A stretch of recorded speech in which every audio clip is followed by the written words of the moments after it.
Glória a Deus. Então vamos lá. Agora nós vamos entender qual é o verdadeiro propósito do arrebatamento. Aqui em 1 Coríntios, no capítulo 15, a partir do versículo 35, o apóstolo Paulo explica, irmãos, direitinho. Aí, irmãos, eu não consigo entender como tem crentes que ficam inventando coisas, sendo que a palavra já está mostrando, já está tudo muito bem explicadinho aqui nos seus mínimos detalhes, como aquele personagem da Praça é Nossa, né? Então vamos lá. Entretanto, é possível que alguém questione: como ressuscitam os mortos? E com que espécie de corpo ressurgirão? Insensato. O que semeia não nasce a não ser que primeiro morra. Quando semeais, não semeais o corpo que virá a ser, mas apenas uma simples semente, assim como a semente de trigo ou outra qualquer. Mas Deus lhe dá um corpo, como determinou, e a cada espécie de semente dá seu corpo apropriado. Nem toda a carne é da mesma espécie. Os seres humanos têm uma espécie de carne, enquanto os animais possuem outra, as aves outra, e os peixes uma outra diferente. Também existem corpos celestes e corpos terrestres, todavia, um é o esplendor dos corpos celestiais e outro diferente é o brilho dos corpos terrestres. Um é o esplendor do sol, outro da lua e outro ainda o fulgor das estrelas. E as estrelas diferem em luminosidade uma das outras. Assim será com a ressurreição dos mortos. O corpo que é semeado é perecível e ressuscita imperecível. Aqui Paulo está falando da ressurreição daqueles que já partiram, né, para estar com Cristo. Eles vão ressuscitar exatamente assim, né, com o corpo glorificado, imperecível. Versículo 43. É semeado em desonra, mas ressuscita em glória. É semeado em fraqueza, porém ressuscita em poder. É semeado um corpo natural, contudo ressuscita um corpo espiritual. Ora, se há corpo natural, há também corpo espiritual. Da mesma forma, está escrito: Adão, primeiro homem, foi feito alma vivente. O último Adão, no entanto, é espírito vivificante. Assim não foi o espiritual que veio primeiro, mas sim o natural, depois dele então chegou o espiritual. O primeiro homem foi formado do pó da terra, o segundo homem é dos céus. Os que são da terra são semelhantes ao homem terreno, os que são dos céus ao homem celestial. Assim como obtivemos a imagem do homem terreno, receberemos de igual modo a imagem do homem celestial. Então, antes dele falar do arrebatamento, isso depois nós vamos ver também lá em 1 Tessalonicenses capítulo 4, ele também fala a mesma coisa, né? Praticamente a mesma coisa, só que resumido. Aqui primeiro ele está falando da ressurreição. Por quê? Porque antes que aconteça o arrebatamento, todos aqueles que partiram para estar com Cristo retornarão. Eles retornarão à terra. E no retorno à terra, eles vão ressuscitar para receber um novo corpo. Porque todo aquele que partiu para estar com Cristo, eles não têm corpo. Eles deixaram seus corpos. Eles estão lá, no céu, vivíssimos, mais até do que nós, né? Só que eles são só espírito e alma. Eles não têm ainda corpo, ok? Antes do arrebatamento, eles voltarão. Ao soar a última trombeta, eles retornarão à terra, todos os que partiram para estar com Cristo, e eles ressuscitarão. Antes do arrebatamento, eles vão ressuscitar e vão receber esses corpos, que são corpos glorificados. Os que estiverem vivos? Aí vamos ver o que Paulo está dizendo aqui. Contudo, irmãos, eu vos afirmo que carne e sangue não podem herdar o reino de Deus. Ou seja, esse corpo físico não herda, ele volta para o pó. Nem o que é perecível pode herdar o imperecível. Eis que vos declaro um mistério. Nem todos adormeceremos. Uma coisa interessante, irmãos, sempre quando Paulo ele fala a respeito da morte de um crente, ele usa essa expressão dormir. Os que dormiram, né? Como, por exemplo, lá em 1 Coríntios, quando fala da ceia, né? Que eles estavam praticando a ceia de uma forma indignamente, né? E aí Paulo fala assim: por esse motivo, há entre vós muitos fracos, doentes e outros que dormem.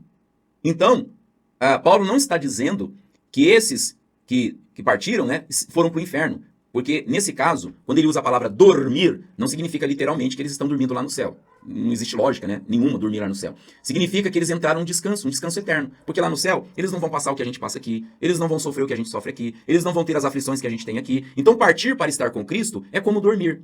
Porque, olha só, por que Paulo usa essa expressão dormir? Porque quando a gente dorme, é exatamente isso que acontece. Quando a gente está dormindo, a gente não fica preocupado com nada, a gente não fica aflito com nada, a gente não fica carregado de nada, porque quando a gente está dormindo no sono zen, né, aquele sono profundo, é como se você tivesse morrido.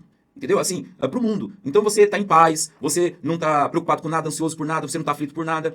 E é por isso que é usado a expressão dormir. Não significa que os que estão nos céus estão dormindo. Como existe alguns que falam que estão dormindo lá no céu. Pelo amor de Deus, né? Imagina os que, por exemplo, os que morreram ali no início da igreja primitiva e tá até hoje dormindo lá no céu. Que absurdo é esse? Claro que não. Essa expressão dormir significa que o espírito e a alma desses salvos estão lá, ativos. Estão fazendo alguma coisa lá no céu. Eles não estão lá tocando harpa, não. Eles estão ativos lá. E numa paz, irmãos. Numa paz que a gente jamais conseguiria entender.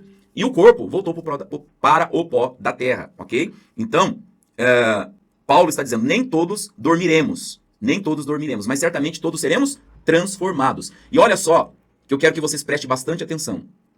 Paulo está usando, aqui ele está usando a palavra todos. Todos quem? Quem são esses todos que Paulo está falando? Ele não falou assim, nem todos adormeceremos, mas certamente alguns de nós seremos transformados. Não, ele está usando a palavra na sua plenitude, na sua totalidade. Olha, se ele está falando todos, então quem seriam esses todos?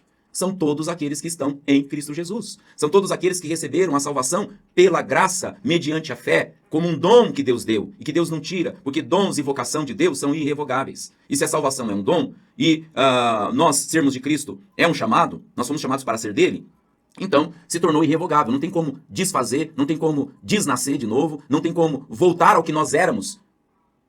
Ou seja, um retrocesso, né? Não existe. Isso é totalmente impossível de acontecer, né? Então todos quem? Todos que estão em Cristo Jesus. Todos os que nasceram de novo.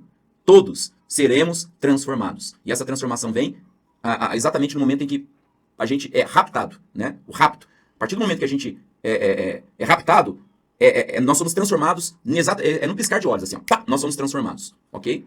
Então, agora Paulo ele vai falar a respeito de nós, né? Ele antes falou a respeito dos que já foram, estão com Cristo. Agora ele vai falar de nós que estamos vivos. Eu creio que estarei vivo para o arrebatamento. Até porque eu sou novinho, vocês estão vendo? Eu tô novinho, né? Tenho muitos anos ainda pela frente, né? Vocês também são novinhos, lindos, maravilhosos, né? Então tem muitos anos pela frente. E como eu creio que Jesus não vai demorar muito para voltar, né? Então eu creio que todos nós estaremos vivos, aleluia. E para os vivos diz assim, ó. Contudo, irmãos, eu vou colocar até aqui na transformadora, que ela tem uma linguagem mais atual, né?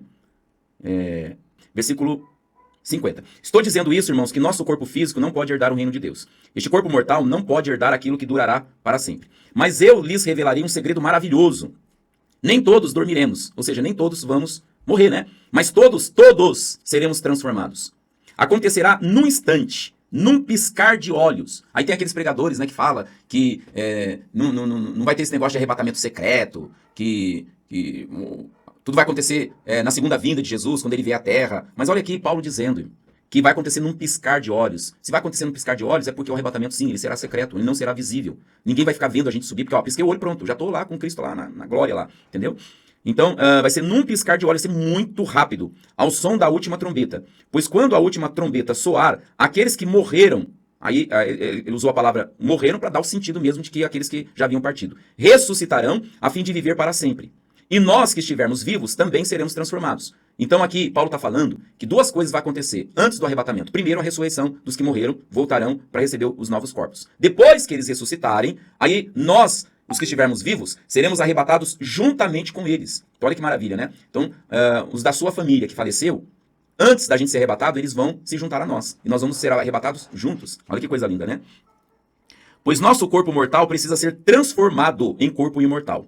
Então, quando o nosso corpo mortal tiver sido transformado em corpo imortal, se cumprirá a passagem das Escrituras que diz: a morte foi engolida na vitória. Ó morte, onde está a sua vitória? Ó morte, onde está o seu aguilhão? O pecado é o aguilhão da morte que nos fere, e a lei é o que torna o pecado mais forte. Mas graças a Deus que nos dá vitória sobre o pecado e sobre a morte por meio de nosso Senhor Jesus Cristo. Portanto, meus amados irmãos, sejam fortes e firmes. Trabalhem sempre para o Senhor com entusiasmo, pois vocês sabem que nada que nada tá, beleza. Agora, vamos lá para Tessalonicenses, no capítulo 4.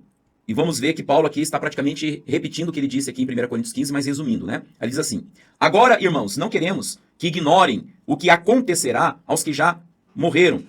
Na outra tradução diz os que dormiram, né? Ele fala dormir. Para que não se entristeçam como aqueles que não têm esperança.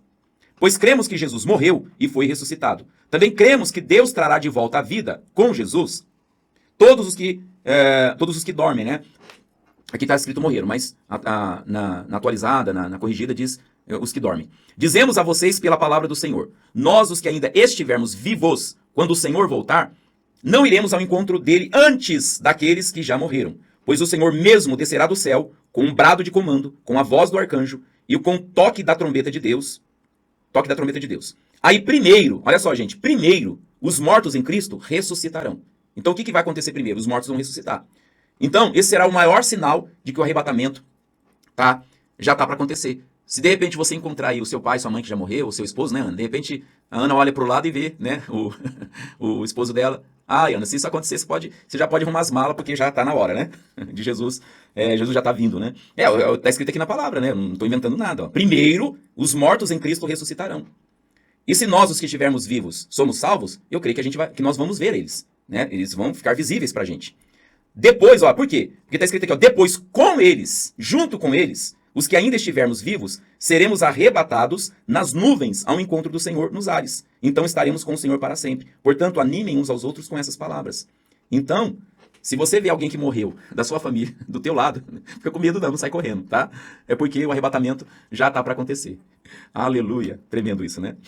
Glória a Jesus. Então, gente, o que é o arrebatamento? O arrebatamento não é um complemento da nossa salvação, não vamos dizer assim, o cume da nossa salvação, não. O arrebatamento é a redenção do nosso corpo, porque a salvação a gente já tem no Espírito, ok? No Espírito a gente já está salvo completamente, totalmente, plenamente, não tem mais nada que fazer em relação ao nosso Espírito, que é um homem verdadeiro, né? A nossa alma, ela está no processo de salvação, mas essa salvação da alma não tem nada a ver com céu e inferno, tem a ver com transformação.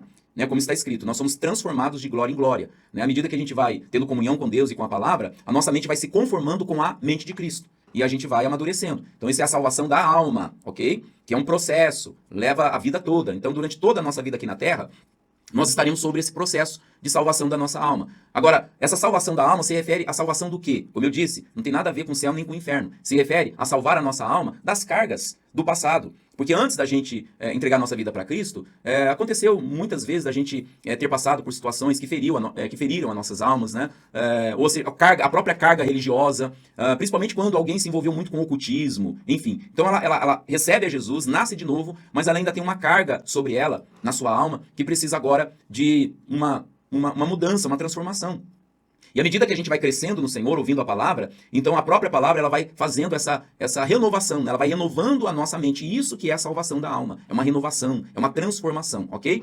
E o corpo? O corpo ele vai ser salvo no arrebatamento. E o que é a salvação do corpo? Não tem nada a ver com o céu e com o inferno, mas tem a ver com transformação. Ou seja, esse corpo de carne que envelhece, né? Que cai os cabelos, que começa a ficar meio, parecer azul. Esse corpo aqui, graças a Deus, ele não vai subir, né? Esse corpo aqui, ele vai ser transformado em um corpo glorificado. Aí a gente vai voltar para os 33 anos, né? Que a gente vai ter a mesma idade de Cristo. Aí a gente vai voltar a ser bonito, né? Como nós éramos.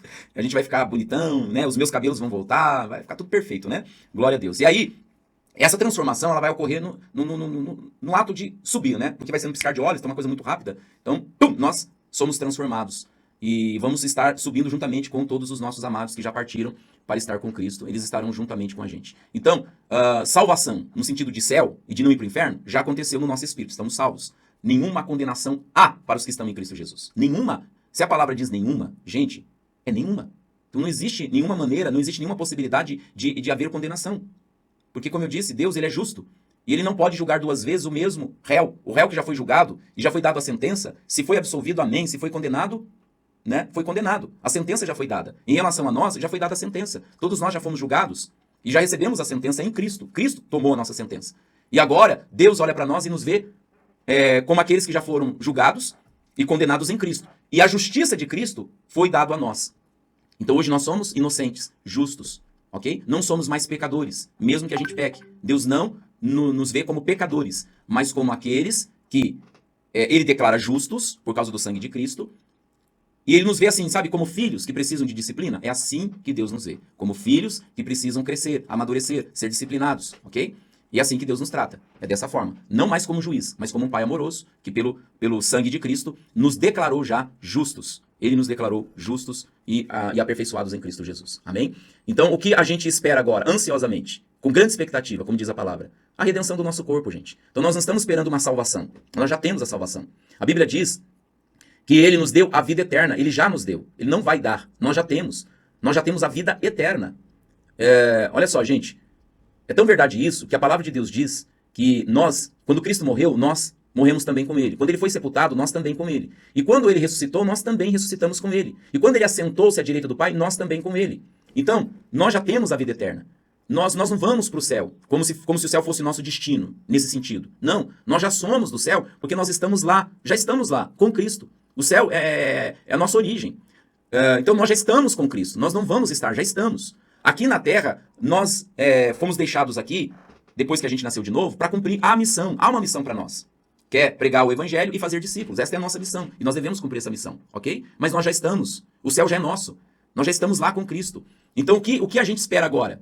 A única coisa que a gente espera, a única coisa que falta é somente a redenção do corpo, que ainda não foi feita. Essa obra ainda não foi concluída. Será concluída. Quando? Quando Jesus vier para arrebatar a igreja. Aí ele vai concluir, né, essa etapa que ainda ficou faltando, que é a redenção do nosso corpo. Mas salvação, vida eterna, todos nós já temos. E isso não tem como perder, não existe possibilidade alguma de você perder isso. Não existe possibilidade. A Bíblia diz que não existe possibilidade, ok?